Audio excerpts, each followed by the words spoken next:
Your rig is where you work, where you rock out. Your rig is your livelihood. So when that DPF light comes on, give your rig the respect it deserves. As for Road Warrior, stronger seals, better manufacturing, and it's made of metal that lasts. Less downtime and more miles on the road so you can haul longer. Respect the rig. Become a Road Warrior.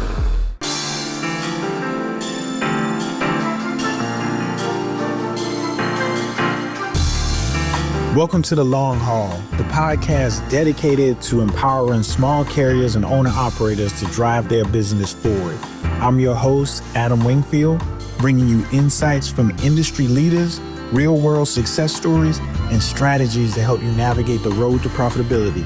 Whether you're just getting started or looking to take your fleet to the next level, this is a show where trucking meets opportunity. So buckle up, it's time to go the distance.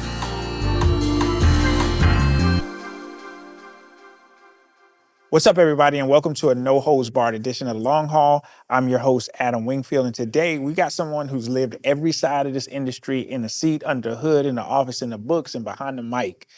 Meet Sage Blues, a former CDL A driver, OTR local, U.S. Coast Guard, owner-operator, Landstar agent, broker, and now a commercial auto license insurance holder. You name it, he's done it. Today, we're not just tiptoeing. We're going to be talking to broker scams. We're going to talk some insurance traps. We're going to talk about the broker agent role nobody wants to talk about. We're going to talk about where the real money happens and the leaks in freight. But right up front, if you're expecting a sugar-coated ride, this ain't going to be it. This is for the people in the cabs, in the lanes, paying bills, making payroll, and really just wanting to have real open conversation. But before we hit it, do me a favor, like, share, and subscribe to The Long Haul. Don't forget to sign up to our newsletter that we drop every single week with bonus content, market notes, and behind-the-scenes conversation nobody else publishes. All right, Sage, it's time for us to get going and keep it real, man. How you doing, bro? How's it going? Well, you picked the right guy. You picked the right guy to come out and be honest and be blunt, because that's me, bro. That's God. And you're welcome to comment below if you're seeing this later on. Comment below on anything you don't agree with, because there's going to be some. Look, man, I've been in the industry for over 25 years, and like you said, I came up, driving CDLB, and then rolled into a CDLA, and then went over the road, and then came back and did local, and then went to the Coast Guard, and then where I did federal law enforcement officer, where I did boardings, right? So it was kind of OT, but DOT for boats and stuff like that. So we did law enforcement, and then came back into the truck, drove over the road, lived in the truck for a year. Drove for Landstar, was a Landstar agent, and opened up my own brokerage, and then moved forward with that, opened up a carrier, specialized in overdimensional freight, super loads and things like that. Yeah. And then I even went out there and said, what else could I be? How much eviler could I be than a freight broker? Oh, I know. I'll be an insurance agent. So then I passed my insurance agent license. And then now basically moved over to as a freight broker agent, where my wife also helps run the agency. So if anybody's out there watching, yep, I'm as close as you're going to get to evil being a freight broker and an insurance agent. But I try to be an honest guy in a world of liars. I really do. I try to change that aspect of the industry when you're dealing with me, either with the insurance side or with the brokerage side, because I know what it's like to be sitting in the seat. Like, you know what I mean? I know that. So I understand these guys. So it's a little bit different, but I already know what people are saying. God, insurance and brokerage. Yeah, but the thing is, though, like, you served in every single role, though. It'd been different if you've never did anything but like the insurance side, where you just kind of coming up on that side. But you went from a driver, then you went and got brokerage, and then it all ties together. But now the most important thing is that the foundation came from behind the seat. The foundation came from me actually being out there, going through the struggles, understanding what's going on. We're going to talk about some misconceptions out there, but more importantly, like, you went through every single seat that you possibly can pass through, so you earned the stripes. I did. And I think that's an important aspect of it, like I said, because I took that step. Like I said, okay, I've done this. Now, what am I supposed to be doing next? And then I took that role to learn from this role to learn what I needed to do next, right? Because I went from a company driver to a lease driver. I said, okay, now what roles can I learn here that are going to benefit me to get my own, to move into the brokerage? And in 2008, man, it was like now. It was a freight recession, and I had to make a decision. I had to pick a truck or go into the agency side. So I ended up losing the truck in 2008. It was a Freightliner Select deal, and I gave that back and had to still make payments for what I owed on it, and then moved into the brokerage side and the sales and marketing and the customer side. And just, I remember working from 4:00 in the morning till 11:00 at night, just because it was a struggle. Like it's a struggle now. And I that struggle also makes it where I understand where the drivers are now, because I've been helped that. Now, the one thing that I think is really, really beautiful about that, and I really want to start off with the broker world, and I want to talk to you about the broker world and what you see on the broker world, because like I just literally just went through a broker carrier agreement that's 18 pages long, got down into the confidentiality section, and it's what I really want to talk to you about too, is that broker transparency is becoming a really big thing. And you've been very, very public about that. I've watched some of your discourses and I've seen that. For the record, I want to talk about that. And I want you to kind of give your perspective on that particular broker transparency. So I am not for broker transparency where guys are going to be like, well, he's trying to steal money. So I want everybody to understand a couple aspects of being a freight broker and the job that I'm basically doing. Before you guys back into that door, I've already done multiple jobs. I've already done sales and marketing. I've already done financing, determining if this customer is going to pay their bills. I've done operations, determining which equipment is going to probably be best for this. Anything from a local truck to a box truck to a van to a flatbed, whatever. I've done that, operations. We've also done dispatching to basically get that truck into that door. And then afterwards, we're also customer service and damage control sometimes when things go awry, right? And then interacting with the customer and stuff like that. So there's a lot of things that go into that. So one of the aspects that I look with broker transparency is, to me and to my carriers, and I don't post a lot of loads because I built myself a relationship with carriers that I'm just shooting a text out. Hey, where you at? Where you at? Right? When my carriers are at a point I look at it as my intellectual property. Like you can come to me and ask me for an overdimensional quote, and I can be like, boom, here's the quote. And I've done this on shows. Like I've done this. I work with Mark the Mentor. He's on YouTube. And I'm like, okay, here's a load. Quote this load. And another driver quoted it. And when they quoted it, they quoted it for their truck when the load could have went on a hot shot. And knowing that knowledge and being able to get the right equipment to get the right price for the customer is where I win. So for me, that's something that I've earned in regards to knowing what my price is. So I'm not a broker transparent. Now down the road, when carriers eventually, it's something that's not entitled. It's something that they've worked for, and we've built this relationship. And then eventually I might go, okay, hey, where do you need to be on this? And if they say $5,000, let's use simple numbers. I'm like, all right, I'm going to go in at 6. Let's see what we can do. Or I'm going to go in, 75. Let's see if we have any issues on detention or whatever. But that's not something that I believe should be entitled. I believe when it becomes, it's hard because I think drivers think that they're negotiating with the broker. They're not negotiating with the broker. They're negotiating against supply and demand. The broker just happens to be that translator. But you are negotiating against supply and demand. If you are one load to 100 trucks, that's what you're negotiating against. Everybody's going to agree. You're going to have people disagree with that. Which I understand. But that's the facts. That's the facts, though. Me and you have to work in a team to try to get the customer the price that they're going to accept. Because they got a bottom line. They got a financial. You want to meet mean people? Talk to a financial officer at a company when you're over budget. When you're over budget, that financial officer is like, oh my God, here she comes. We're doomed. Yeah. We're all doomed.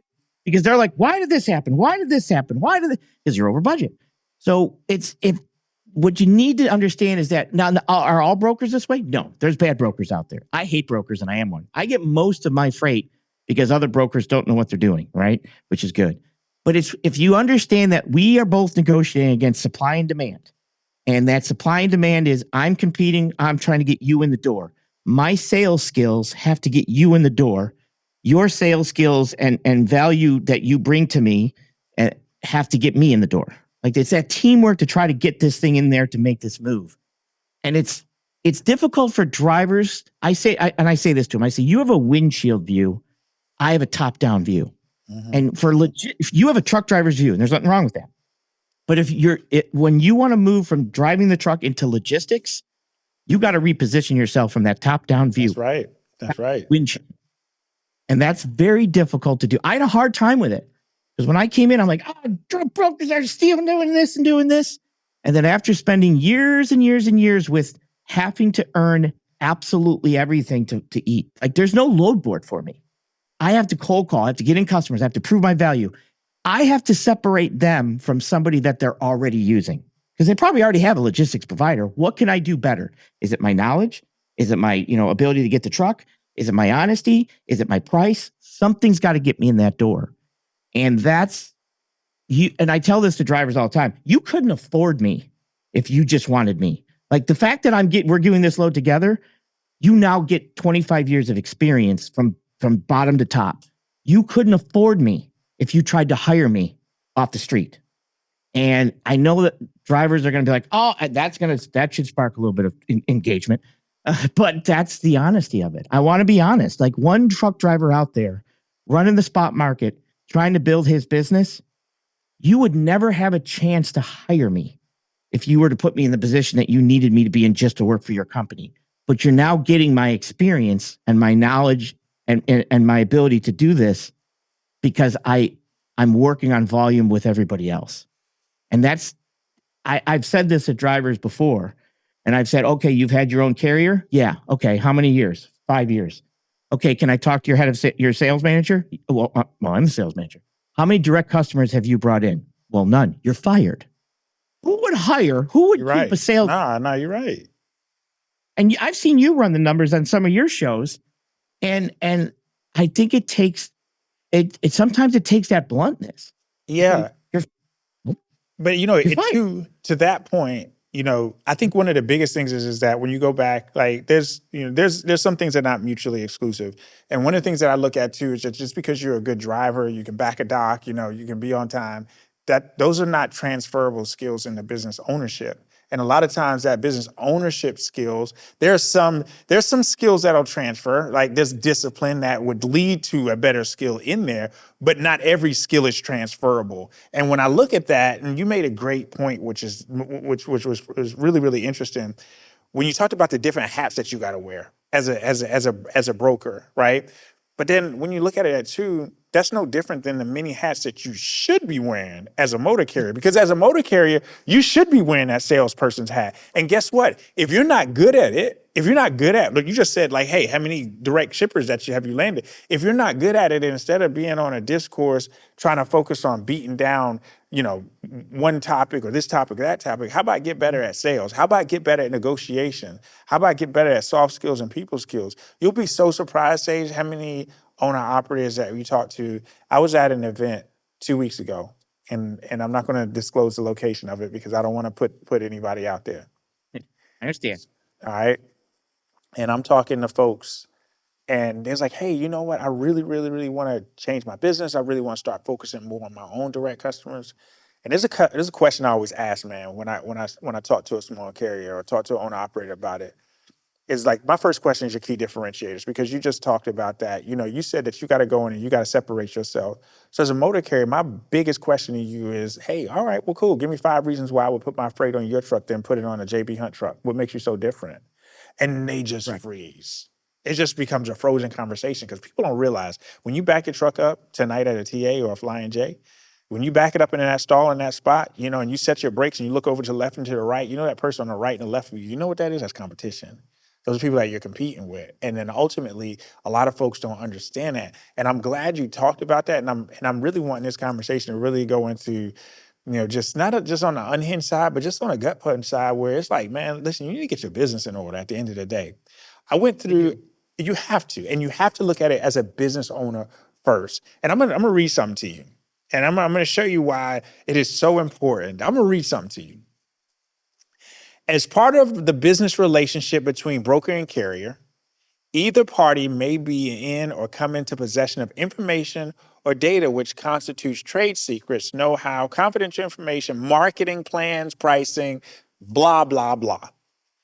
Carrier agrees that the broker charges its customers and the charges to the customers are confidential and need not to be disclosed to the carrier.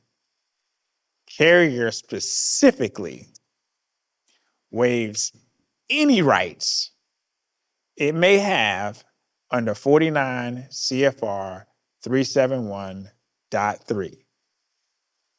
That is a waiver clause that was instituted in the confidentiality portion of a broker carrier agreement that has to be read within, a few minutes in order to sign for that freight. Right. What are your thoughts about just waiving? What do you feel about how that was stuck in there? That was the 19-page one? Yeah, that's 19 pages. So that was that's pretty impressive. They snuck that in there. That was slick. That was slick. That's lawyerish. That's lawyerish. So, and I understand why they put this in there. Like the stuff that I do, some of the stuff I do is under the Defense Production Act, right? And that went into the rare earth mineral mine in California. But some of the other stuff I do is I can't disclose pricing because my customer's in competition with other customers. Okay. So I want people to understand this. And I know this is going to blow people's minds, but drivers, I'm going to say it. You have no idea how logistics work sometimes. Okay. Maybe a couple of you do, but you don't. A lot of you think that it's shipper, broker, carrier, receiver.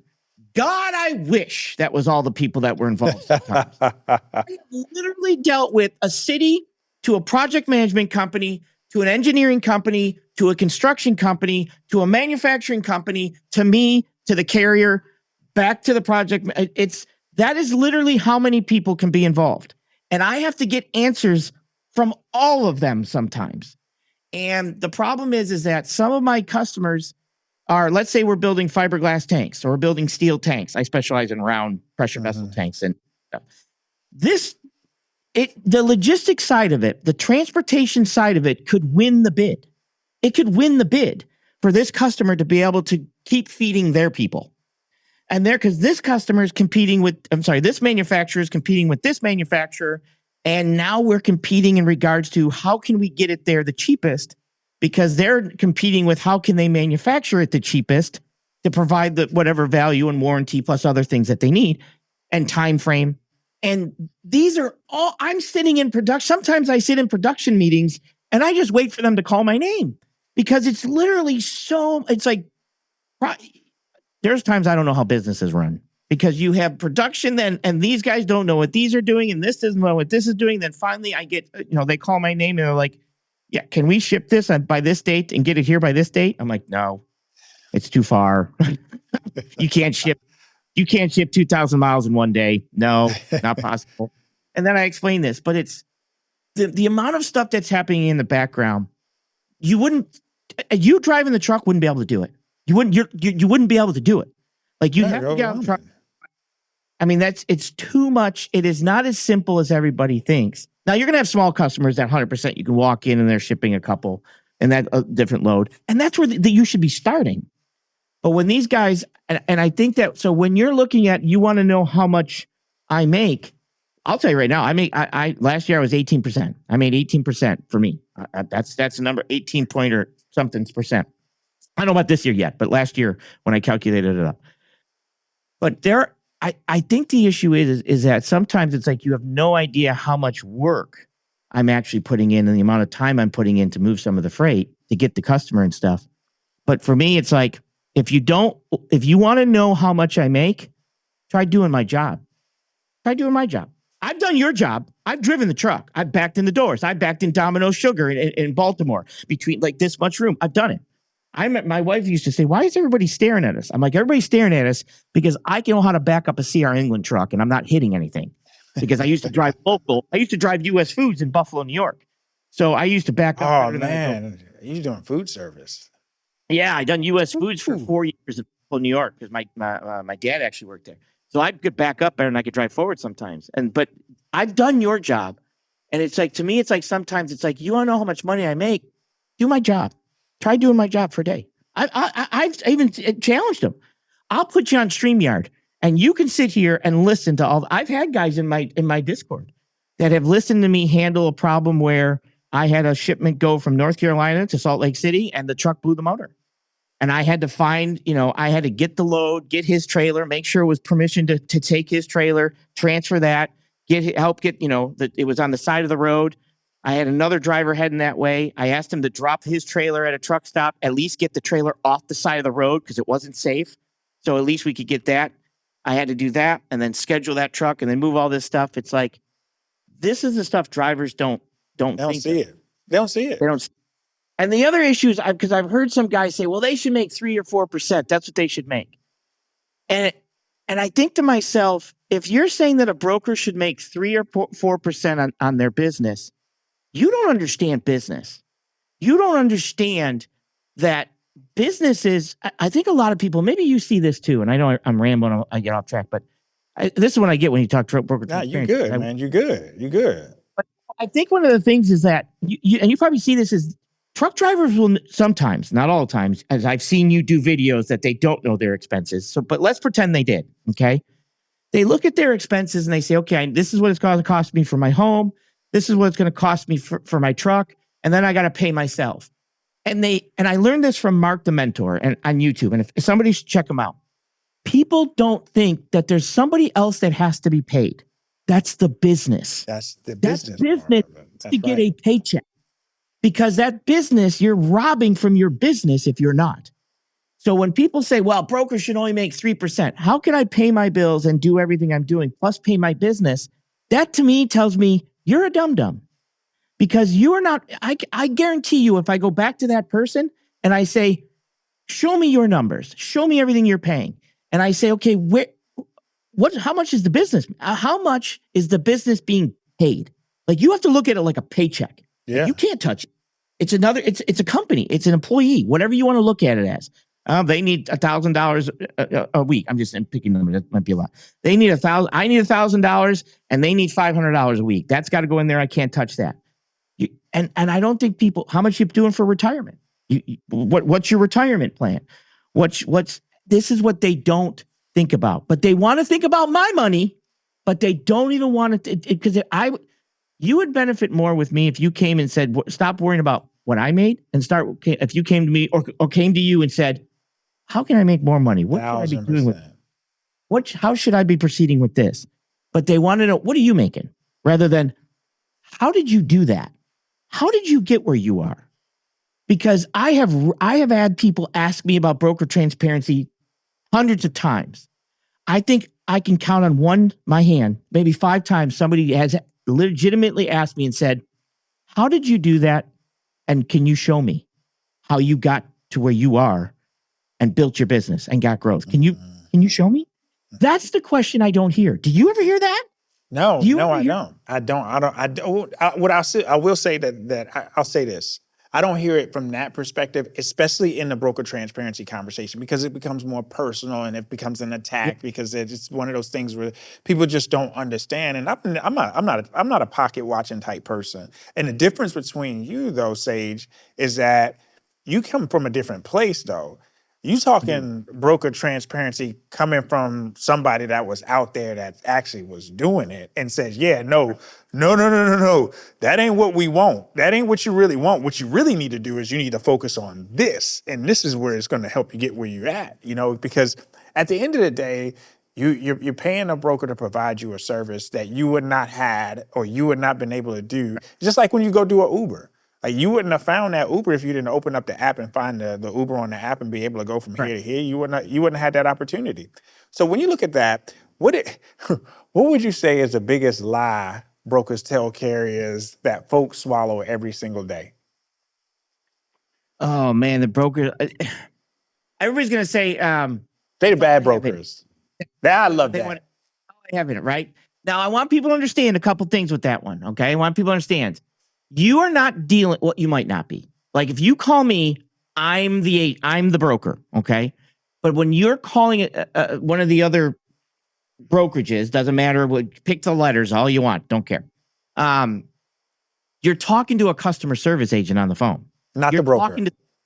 You're not talking to the broker, right? You're talking to, that might be all the money they have in it at the time because their software says this is all you get.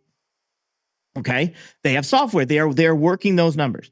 Now he might be able to say, "Hang on, let me talk to my manager. Let me talk to the salesperson. Let me call and see if I can up this." That's possible. All right. So I can't say that. You can't say that he's lying per se, because it might be all the money he has in it or has access to be able to give you at the time. Drivers think like I said, I'm a little different. I'm a little old school because I do OD and superloads. But a lot of these brokerages, they're working off of AI analytics software that basically says at 3:00 on this day, this is how much you can pay. This is your max. Now at 4:00, this might go up $100, but that is how it's actually being done behind the scenes with a lot of the van trucks, a lot of these type of loads. So I know that's the one that they think is one of the biggest lies, which it could be. They could be saying, yeah, but a lot of times that might be all that individual has in it, unless he's authorized either by somebody else or by the software that allows him to bump it up to the next level. And that's why I said you're not negotiating against the broker. You're negotiating against supply and demand and software. To be on the most part for like van and freight like that. And I think drivers don't realize how much analytics, software, and computing, and that person's looking at this screen that's actually what's going on.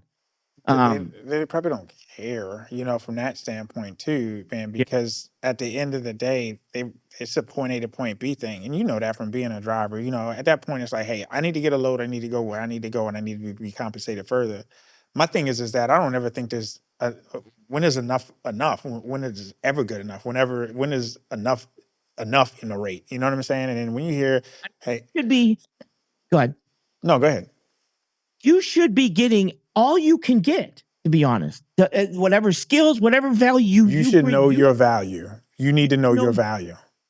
And you should be working towards that value. And it's like when I take calls, and if your first thing that's coming out of your mouth is, hey, I seen your load, how much does it pay? I got you. I got you. Talk to me. Talk to him about it. Talk to him about that. You're done. Because at that point, if you're not asking, okay, how, anything else, but hey, what's his pay? It's basically like, well, now I'm just going to focus on the rate that's on the board because you already know what it pays and I know what it pays. And at that point, you're probably going to bump me $200. I'm going to win with a $200 bump because if you've already made the phone call, you've already committed, you're already close, you're already interested, and the first thing that's out of your mouth is money. It's $1,000. Well, can you come up on it? Well, I don't know. I got a lot of trucks in this area and the phone's ringing off the hook for this one. And I just got 3 more emails. So how far away are you? Well, I'm about 50 miles away. I'm like, all right, well, do you think you can get there in an hour? Because if you can't get there an hour, I got another guy that's closer. So you got to let me know. Like ASAP, bro, because I'm about to email this other guy. We got to move this thing off this dock so that they can move their product. I've been working with this customer a long time, and I know this rate's locked in, and we move it all the time. So where do you need to be? Oh, can you come up to 11? Can you come up to 11? Bro, I'm telling you right now, can you do 1050? If you can do 1050, we can lock this thing in. Let's see what you can do. Prove to me that you can do everything, get on time and do some stuff, and then maybe we can talk later. But 1050 makes this one go. I'm telling you right now, I just got another boom gone. Because your focal point was that money. Just on the money. So, it was just on the money. You're not asking me. So now it's like, if you call in and you're like, hey, what is this? How much does it weigh? What's the delivery time? What's the pick time? Now it's like, he's shopping this one. So I don't know. But if you go right to the money, I know you're done. You want the load for 1,000. You want it for 1,000. So it's that type of mindset that it's like, you called me, you knew what it paid, and then you asked me what it paid again. Now, are there some times where they're just like, no, I can't do it? There are, but 9 times out of 10, you're taking the load. I might have to come up to that 12. Now, I might have went, if you knew something, I might have went to 15. You know what I mean? That's an extra $300 left. Just because when you came in, I knew your direction. You were all about the money. You want to know a little secret? People do things in life for 3 reasons. Money, fame, power. If you can figure out what I'm fame. But everybody down deep does things for 3 reasons. Money, fame, power. If you figure out what that other person is, and first figure out what yourself is, just to make sure but if you figure out what that other person is, you got them. Because if I know your money, I know that, okay, I got to constantly be the cheapest here. I got to focus on the money. I got to show them how much we're saving. If you're fame, I got to say, look, man, we can get this covered. You're going to look good in front of that boss. We'll get that thing right off the dock for you, man. And I'm going to make sure that you look good to upper management. Guaranteed, bro. I got you. My job is to protect you. Boom, gotcha. If you're control, I'll be like, hey, I got 2 options here. I got, and now you got to sway the option you want, but I want to make sure that you're good with these options. I'll let you decide which way we want to go with it. Do you want to ship it tomorrow or do you want to get it out Friday for a little bit of a cheaper rate? It's up to you. You just let me know which way you want to go. Boom, gotcha. That's something that takes time to learn. But if you're interacting with that traffic manager, and I know what that traffic manager is, money, fame, power, I'm going to be able to sway the sale the way I needed to sway it to get him to pick me over JB Hunt. And that's when you came in and you said, what are you going to do for JB Hunt? If I'm walking in and they're using JB Hunt, I'm like, hey, my name's Sage. I just wonder if you have any type of, anything logistical issues that are going on. I've been in my industry for 5 years. I've been here all the way from truck driver to freight broker. I've been doing this. I've been doing and going to the spiel. I'd like to look at some of your operation, understand what you do. What, do you guys work on a performance clause? I start to learn about their business and start to understand what they're doing. Okay. When do you have quotas and things like that? That's when I basically sway in there that it's like, I'll drop things like, hey, I'm looking to work with you, not for you. I'm looking to build, I understand the difference between a contract rate and a spot market rate, and my drivers do also. So I'm already selling the fact that I know the industry and I've trained my drivers to understand more of the industry. So when they give me the price, they're going to come back there. And I guarantee a truck because I built, personally over 25 years, I built personal connections with drivers that I've learned from them and they learn from me, and we know where we need to be to provide you the best opportunity so that you can win the bids against your customers. And I want to be a part of that winning. I think that's hire me. I think that's that's important. Right. You're selling yourself. Correct. You're selling a relationship. 100%. So when I hear a driver come in and it's about the money, you lose because that's at that point your money. And you've already committed that you already know you want this load. You've already called in this load. It's going someplace you want to go. The rate is decent enough to call. Because you ain't calling me saying, what the hell's wrong with you? This light's so low. I can't believe. But you're calling in and you're like, how much is it paying? Well, how much. Yeah. Right? I mean, it's for what it was, what I wanted to pay. And that's usually the drivers that, to be honest, leave money on the table and they don't potentially go in a little smarter. I need drivers to be smarter when they come in and talk to me. I mean, not just because I do over-dimensional, is because you're going to my customer and a driver will lose me, my customer. A 100%. driver will lose 100% time.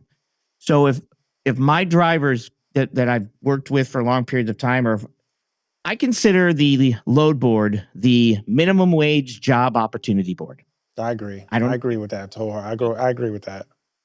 And it's a help wanted sign in front of a window. You got to prove your management skills. You might come in there and be a great management skills, but right now you're coming in. I know nothing about you. You know nothing about me. You don't even know if you want to work for me. I might be a crap broker, bad directions and lie, not answer the phone. You don't have no idea. I have no idea if you're going to be that guy.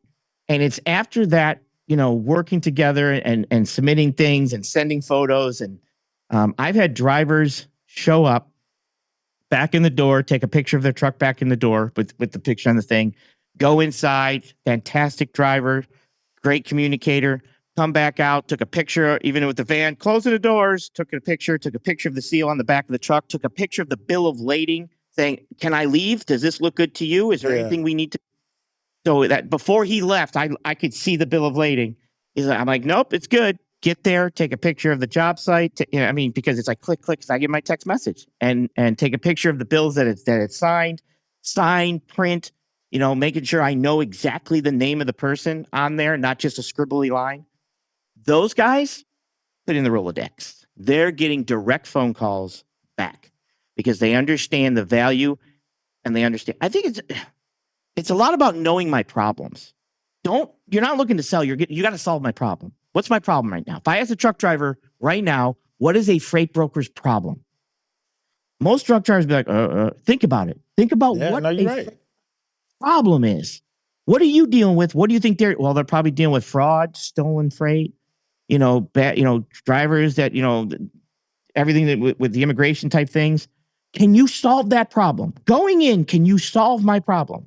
If you can solve my problem, you get paid. I get paid to solve problems. That's what I do. As a business owner should. as any business owner should. Even if you're a carrier, you're paid to solve problems. Okay, you know what? Let's put both our solutions together. But I think too, one of the most important things to realize is that a lot of carriers and drivers alike, everything is so transactional, man. Like it's all about the transaction. It's about what I'm going to get paid today, and then screw whatever happens down the road. About how you pitch into that phone call really, really makes the difference, because at the end of the day, it's a human element that's also involved. You're a human on the other end of the phone. Like, don't just call me and say, oh, yeah, I'm calling on load 1, 2, 3, 4, 5, so you're supposed to, how much you want for it. Yeah, that's just not the way it's supposed to work. Today's episode is brought to you by Trucking Hub. Now listen, if you're still bouncing between 5 different logins just to run your trucking business, you're already behind. Trucking Hub is built by a carrier for carriers, and it puts everything under one roof, whether it be dispatch, safety, maintenance, and even accountant and a driver app. Their dispatch runs on PC Miler and Copilot navigation, so the miles are right the first time. Now the ELD is FMCSA certified, tamper-proof, and trusted since 2017.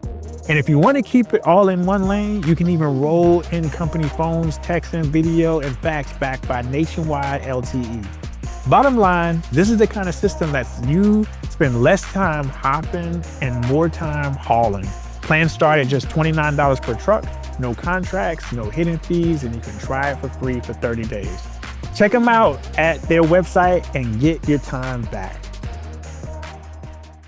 So from your experience, one of the questions that I have for you as you was kind of digging through that, from your experience, how many times do you get on a call with a carrier and you're like, yeah, negotiation is one of the things that they're just not good at? Oh, a lot. Out of 10. And I think out of 10. Number out of 10. I'm going to say 8 out of 10. 8 out of 10 carriers call and they got to brush up on negotiation. That ain't your thing. They got to, and when I talk about negotiation, it's building a fast relationship with me. Quick. You know what I'm saying? So yeah. That, like when I go, and 8 out of 10 can't do it. 8 out of 10, like I said, we're done. And it's because it's like my first phase of a conversation is going to be like, all right, you call them like, this is Sage, hey, how's it going? What can I do for you? And it's just like that load going from here to here, fail. Like you didn't even acknowledge the fact that I said, hey, how's it going? Right. Like, yeah, it's just not human. Right. And it's just like, hey, how's it going? What can I do for you? Hey, it should be something like, hey, how's it going, Sage? My name's Mike. Yeah. Right. It's not. And I'm like, got it. And it's we do phone calls all day long. Like we get phone calls from shippers and brokers. Shippers and carriers. And so it's that I can tell after 25 years of doing this that you've lost that first introduction, right? You've lost. Like I just asked you, hey, my name, and hey, how's it going? Hey, this is Sage. Hey, how's it going? What can I do for you? And it's like you don't even introduce yourself. You don't even say, hey, I'm Mike from John Smith Trucking LLC out of blah, blah, blah, whatever. Now you've established who you are to me. I know who I'm talking. Am I talking to owner to owner? You want to establish yourself as professional to professional. But if you can't even acknowledge the fact that I've introduced myself and you don't even introduce yourself, you've lost to me. Let's just fine. Let's even see if you're worth it from here. Yeah. But it's that I don't think people understand that first impression thing anymore. Maybe we as a society don't. But I don't think people, I think you do, but I don't think a lot, you know what I mean? But I think new people coming in, even if the broker's a jerk, you still got to present, you got to go in every time. Same way. You're the professional. You're the CEO of your company. Yeah. Yeah. The broker's like, what do you want? Hey, my name's Mike. And there you go. Still got to, you know what I mean? And that's the first thing of negotiations that, like I said, 8 out of 10 don't do that. So that's a fail to me. And then going down the road, if they've already called in the load and they're talking money, I'm going to probably get them for an extra $200 and they're done. Maybe $100, bump them up every time, because you've already established yourself as unprofessional. So at that point, drivers, you want to know why you're being, talked down to is because you're acting like that. I'm not going to, if you come in professional and you come in that way, you should get that same again, we're going to have bad brokers, but on a realistic broker, you should get that back. Right. I mean, even when like I said, if I'm doing insurance, if I'm selling insurance, it's that introduction. I try to keep, everything. I try to be professional, upbeat, making sure that I understand, because one of the things that we're not going to get I hear this all the time that my job's going to be replaced with AI, right? And I think the issue is that if a shipper's going to pay me $100,000, they want someone to blame when it goes wrong. So the issue is that if my job went away to AI and they pay $100,000 and it goes wrong, who are they blaming? Because their boss is blaming somebody. Yeah. Right. And I think when I'm as insurance, when I sell insurance, I have to make sure I do it completely right, exactly honest, make sure they understand and do it right. Because they're giving me, $20,000, $30,000, let's say, for a couple trucks or whatever. And if something goes wrong, they're paying me to be able to, let's say insurance wise, they're paying to be able to, it's my fault if I screwed it up. Yeah. They need someone to go to and put that liability on. And some of the payment that I'm paid is just so I can be the fall guy sometimes. Even if I'm not, sometimes I got to eat it and say, yep, I understand, to take that blame. And I think that's one of the things other drivers don't understand also.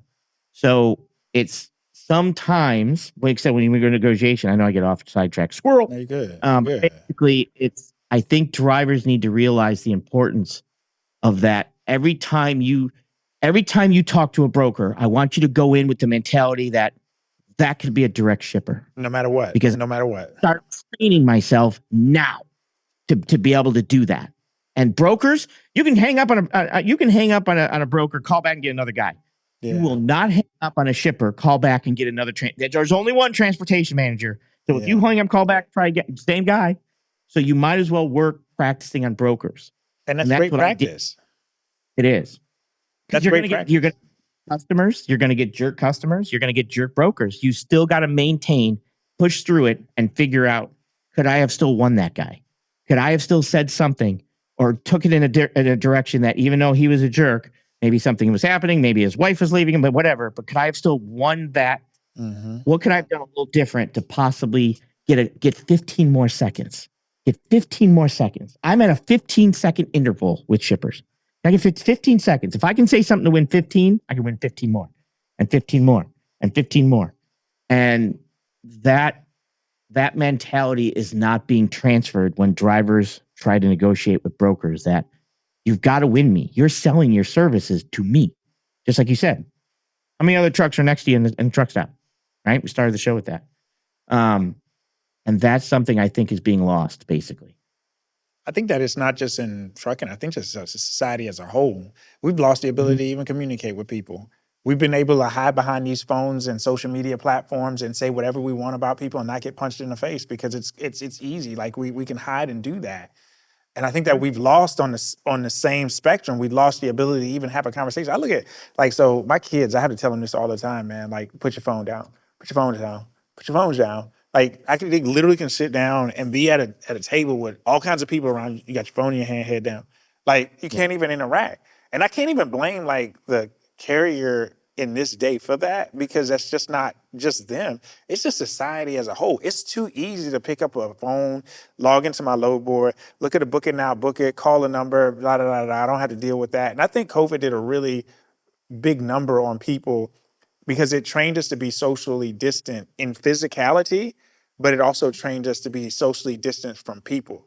Like, you made a great point in the beginning. You're like, man, like, if I pick up the phone and I call somebody, like, good morning. Like, before you even like ask me to do anything, you better say good morning back. Like, I'm not going to sit there and waste. Like, that's just what we do. You know what I mean? Like, we gonna recognize each other first respectfully, and then we can kind of move on.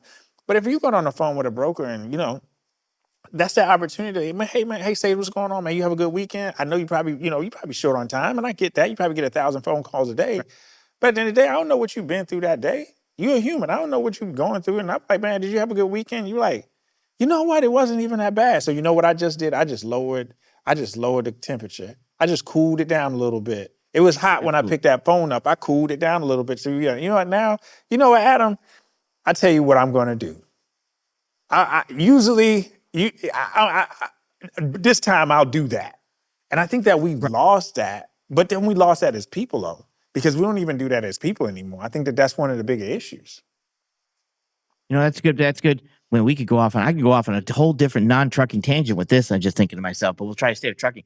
You're right. I think that in society, even as people, just trying to interact with other people, even a male interacting with a female interact male. I think we've lost the ability to basically win 15 more seconds with them, right? Yeah, like I agree. I'm 50, right? I mean, when I met my wife, I wanted to win, for 20 years, but I'm still with her 24/7.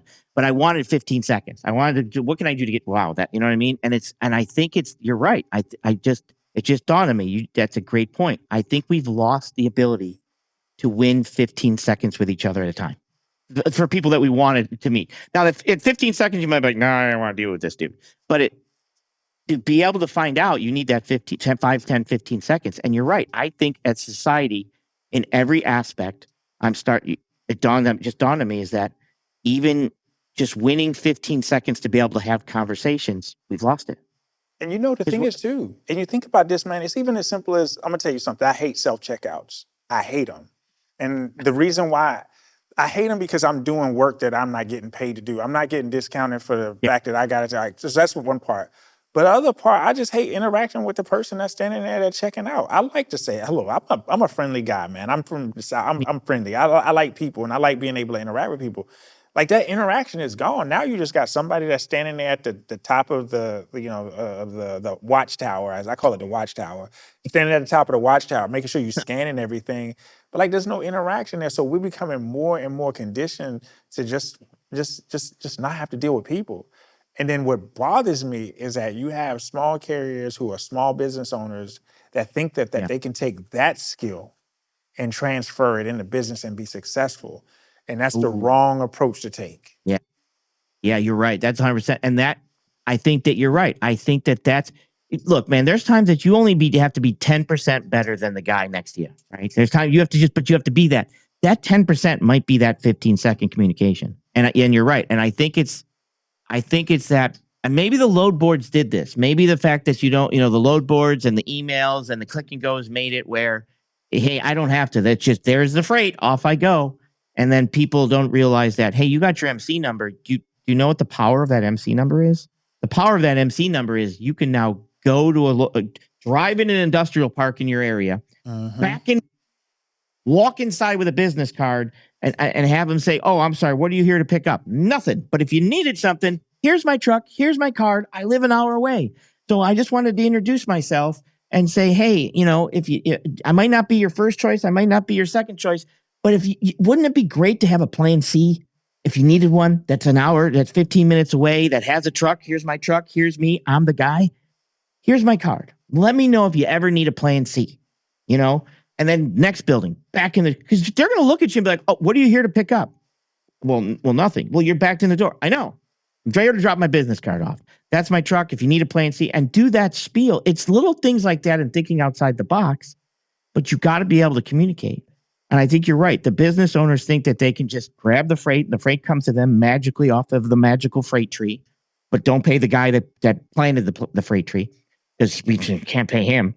But they still have the power to plant their own trees. And if you don't want to do it, that's fine. But then don't bitch to the guy, excuse my language, but don't complain to the guy has planted that tree, that has taken that skill, mastered it enough to bring you money. And don't count his pocket either. Don't count his pocket, and don't say he shouldn't be paid no more than 3 or 4%, because you don't know the things that he had to do in order to get that business or to do that. But you know what else that brings it even more home to me is that within this industry, I have never seen the amount of entitlement that people think that they should have within anything that I have in my life. Bro, that's another thing too, is that the entitlement aspect of this industry has mind boggled me. Because I remember, like I said, for me, it wasn't there. There was no entitlement. Like I said, there's no load board for me. And I made a conscious decision to let the truck go and then be able to do what I'm doing now was a risk. I could have starved to death. Yeah. But they say, okay. And that's another thing that upsets me. It's like, because I'll say, okay, what if I went to you as a carrier and I said, okay, I'll pay you $3,000 to drive this load from Houston to Syracuse. Well, how much are you getting? $5,000. Well, I want more. No. What are you going to do about it? Right. Exactly. Think you're going to go to your customer with one truck with no skill, and I've been there for 15 years, and you're just going to kick me out over two? My customer's going to be like, I don't know what to tell you. He gets a truck. He gets us 50 trucks a month. You're one. What are you going to do about it? Now you know. And that's when I say, well, I can negotiate better the next time. That's not how it works. This might be a hot load. This might be a load of steel that they need because they just won a project. And 10 of these loads are hot loads and they're paying $4 a mile. But after that, and their lot's full of steel, that freight price goes down. Yeah. Now they only want to pay $50 a mile until they need $4 a mile to get it until they're out of steel. And it's like, so if you think you're going to negotiate this rate here, you have no idea what type of load this was. Is it a contracted load? Is it a hot load? Yeah. Like, and I think that's another aspect that it's like, even if I say that to them, it's like, you're negotiating against supply and demand. Like I want $4,000. No, but that other truck next to you, because there's one load and 50 trucks, that other guy will take it for $3. So your answer is no. What are you going to do about it? Now you know how much you're making. What are you going to do about it? What are you going to do? I mean, I said this, like I said, I've been with the same customer for 18 years. 18 years I've been with the same customer. That customer is a monstrous company that other brokers, they're no longer taking any type of logistics people. You can't get in if you want it. So it's like, and that's why when I actually see it, I want drivers to actually think about this.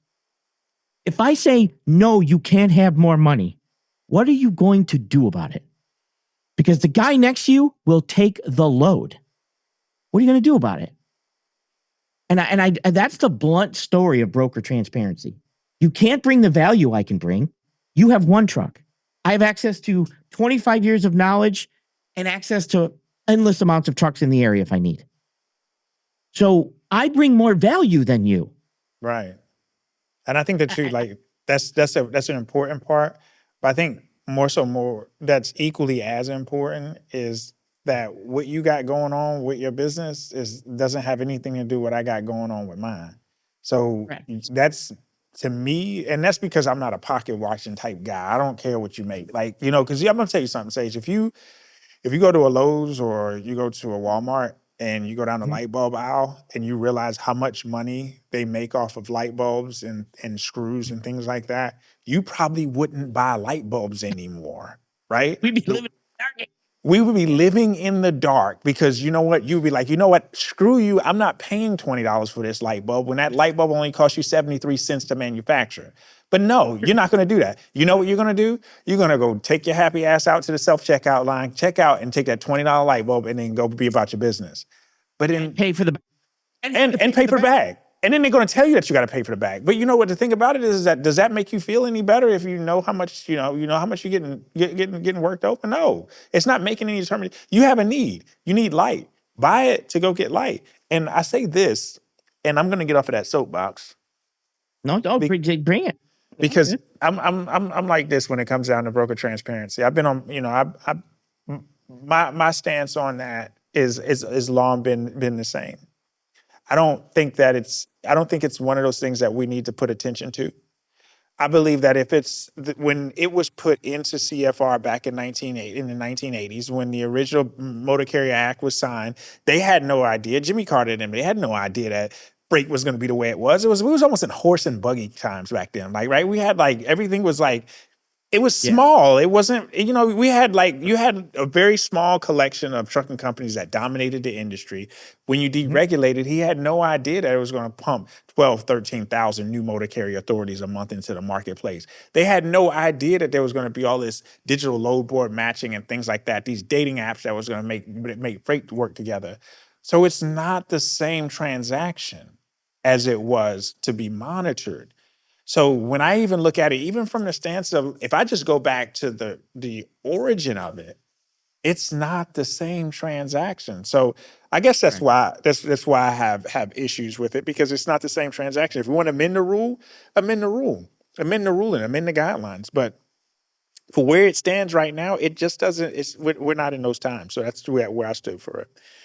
Here's one question. Here's another question for you as we go through. And I know you had the opportunity to be a broker agent as well. And you know that with certain companies, broker agents, there's some murky areas in there. When you was a broker agent yourself, were there any shady practices out there that made you say, you know what, that's wrong how they do that?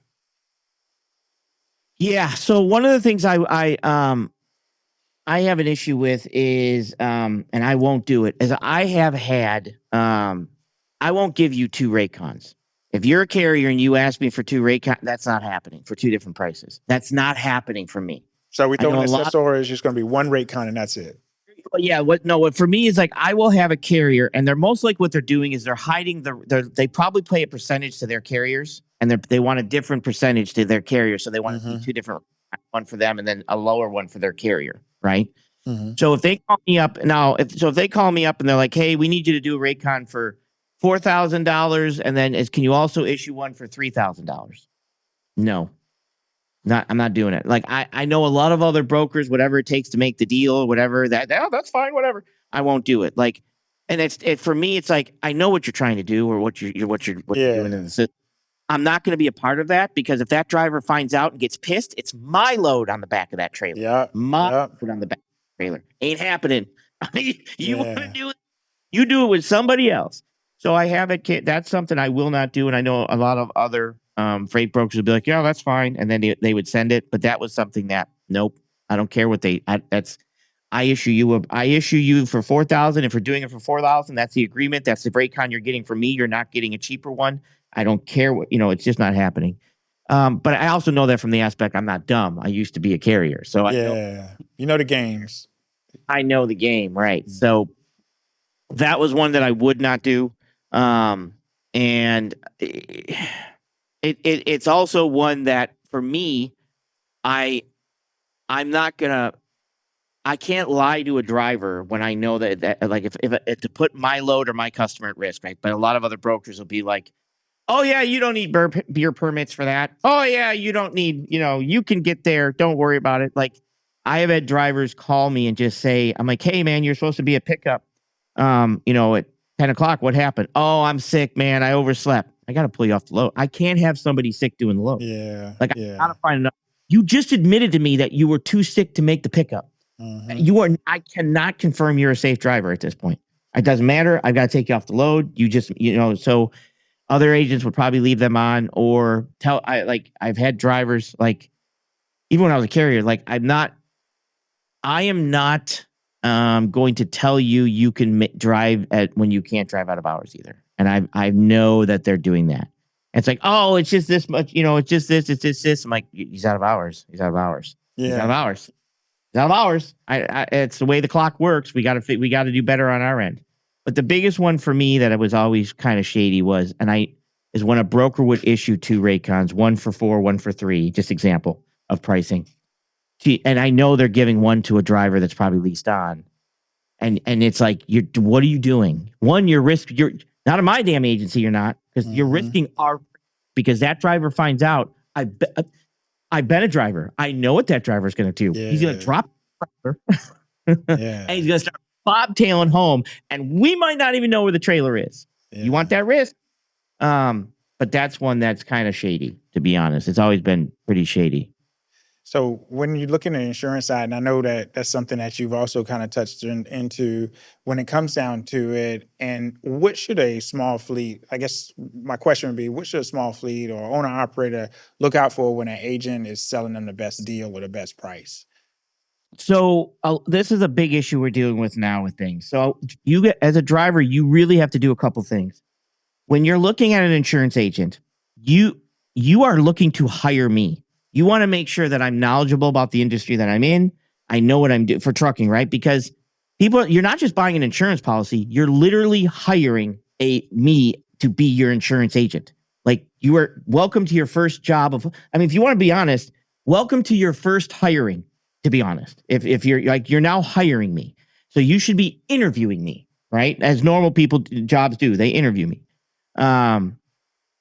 So basically, at that point, you have to make sure that they know what they're doing, but also that they're putting in the numbers, not just to get your business, to get you in the door, because insurance agents that are shady will lower either the amount of miles it might be, hey, I want unlimited miles. And then they lower you to 200, right? To at least get you in there, because the last thing you're going to want to do is cancel. Because if you cancel a policy early, it looks bad to other insurance companies that you just canceled. So now you're stuck, and then the price goes up, right? So one of the things they'll do is for insurance, instead of doing like 500-mile radius or more, they'll stick you at 500-mile radius or less, or 200-mile radius. And then that brings the price down. And you don't notice that. And then once that you pay the down payment, next thing you know, the insurance rate goes up because they raise the rate up on you, saying, oh, you're doing more than 500 miles, or you're this, and now that price goes up. That's a big one. Making sure that what drivers also want to know is if you're using any type of virtual address, or if you're driving a truck that's not on the policy, an agent might be like, oh, you don't worry about it. You can add that truck later, or you have 30 days to add it. If an insurance company like Progressive or Geico catch you with a virtual address, or catch you with a truck that's not on the policy, then basically they're going to cancel you for a year, and they're going to ban you for a year. You know what I mean? So that's something that an insurance agent might be like, well, you got banned. I can keep selling insurance, but now you're banned from Progressive, or you're banned from Geico, or you're banned from agencies. So it's that type of stuff that your insurance agent should be looking at the FMCSA filing, making sure that looks good, making sure you're not. I mean, I've seen carriers come in and they're a carrier and a freight forwarder, and I'm like, you're a carrier and a freight forwarder? They're like, yeah, I carry the freight forward. Nope. That's not the same thing. So I've had to basically say, okay, we got to update your FMCSA. They should be doing that for you. They should be literally double checking everything they can possibly look at to get you the best quote. And if they're not doing that, if they're not checking your FMCSA, if they're not like, hey, you've got two trucks, 2 drivers. Yeah. Where'd you see that? Well, I'm on your FMCSA, and anything that they are not doing puts you at risk when it goes awry. Yeah. So a thing is, don't let them get you in the door for a cheap price just to raise your rate later that you can't cancel. Because if you cancel before 6 months, it's a cancellation that looks bad to every insurance company after that. And now every insurance company sees you cancel early. And that's really important. Yeah. That's really important. And I think that too, as we kind of close down, I think that these are all like really important when you think about like things that you should know, but you might not know because there's not really a lot of information out there when it comes down to it. So if you were an owner operator and knowing what you know now, 25 years in, plus years in, then on top of that, now you got experience in a lot of different seats. You've worn a lot of different hats. Going back in hindsight 2020, going all the way back, starting all over again, if you were mentoring a new owner operator starting today, what's the first 3 things you would say to them that they need to watch out for? The first thing I'd tell them to watch out for is super truckers on the internet. Ooh, man, come on now. And those guys. And not literally super trucker, because super truckers are cool, dude. But there's ones that say get rich quick. That type of $5,000 in a day I've made. And you could make it too. That'd be the first thing, is like, this is a long game. This is a long game. You're building a business in a trucking business is a volume-based long play game, right? It's not that jump in, jump out type, stock market. It's the long game. You're looking for, put it, leave it in, right? So that'd be the first thing. The second thing is going to be like, take some type, you're now not just a truck driver, you're a business owner. So my first question would be, what I would say is, tell me, I would ask them, what is not piercing the corporate veil mean? Like, what business knowledge do you have? And if you don't, find some. Business 101, economics 101. Start to realize that this is a never-ending story. You have got to continue to learn business. You've got to know the trucking and the business. It is a progression. And that's so that learning business on top of that. And then the third would be, you better have good communication, sales skills, charismatic, being able to go in there, win a crowd, win a person, even if it's 15 seconds at a time, right? I mean, I met the love of my life, but I had to score 15 seconds at the time. I needed 15 seconds to win that across the room because there's all these other guys, right? Yeah. And that's what you do. You want to look at that, says, I have got to win this because this could, it just takes one customer sometimes. If you do it right, it could just take, I have one customer, and I've had one customer for probably the last 12 years. And I've done it, but it's that type of thing that people just don't. That's what they've got to focus on, and so it's Stay away from the YouTube trucker gurus, $5,000, $10,000, $15,000 in a day. Basically, learn business now. Welcome to the world of business. You're not just a trucker. Get windshield, top-down view. Top-down view. Know everything that's going on around here. And you have got to learn how to win 15 seconds at a time with people. You've got to practice that skill. Even if it's just saying, like you said, hi to the cashier and winning that cashier 15 seconds. What did I learn new from that 15? Like every time you go to a cashier, or somebody, what did I learn new about that person? You know, is it what's their favorite color? Hey, you know, I like your shirt. It's a good color. Yeah, it's my favorite color. I just learned that's their favorite color. Boom. Yeah. Right.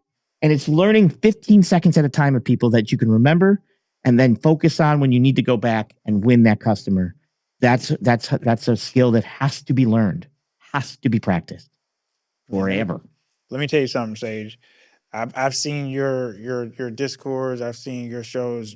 We can go on for hours. We literally can go on for hours, and it wouldn't even feel like that, man. But you know, it was really, really good to actually get a chance to sit down and talk to you, man. You know, I really, really appreciate that. I think that too, that ultimately, and this earpiece, but ultimately, I think that if we as a society are able to just kind of sit back and have conversations with people that you may not know, or you may not know about, and you may see what they're doing, or anything that could be helpful, instead of just trying to beat each other up so much in terms of, you know, I think that gets us a lot further. And that's the reason why I really can appreciate our conversation here.